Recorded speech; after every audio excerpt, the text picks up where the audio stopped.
कोल्हापूरच्या राधानगरी तालुक्यातील कांबळवाडी गावचा नेमबाज स्वप्नील कुसाळे 28 वर्षाचा आहे.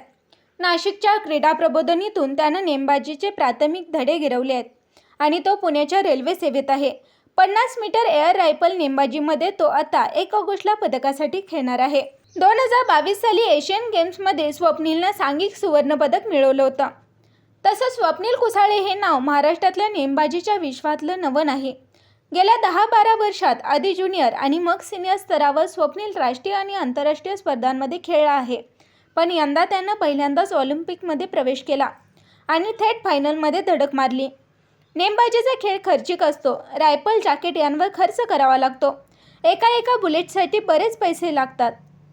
2013 उजाडेपर्यंत स्वप्नीलनं नेमबाजीत आपली चुणूक दाखवायला सुरुवात केली. तेव्हा लक्ष स्पोर्ट्ससारखी संस्था त्याच्या पाठीशी उभी राहिली. 2015 पासून मध्य रेल्वेच्या पुणे विभागात प्रवासी तिकीट परीक्षक म्हणून नोकरीला आहे. तेव्हापासून त्यांनी बालेवाडीमधील छत्रपती शिवाजी महाराज क्रीडा प्रबोधिनीमध्ये सराव केला. स्वप्नीलला आंतरराष्ट्रीय सामन्यांचा जास्त अनुभव नाही, पण ज्या कोणत्याही स्पर्धेत त्याने फायनल गाठली तिथे त्याने चमकदार कामगिरी केली. आतापर्यंत फायनलमध्ये पोहोचल्यानंतर त्याने बहुतेकदा स्पर्धा जिंकले. पॅरिसमध्ये तो यशाला गवसणी घालेल असा सर्वांचा विश्वास आहे. ऑलिम्पिकच्या पात्रता फेरीतही तेच दिसून आलं.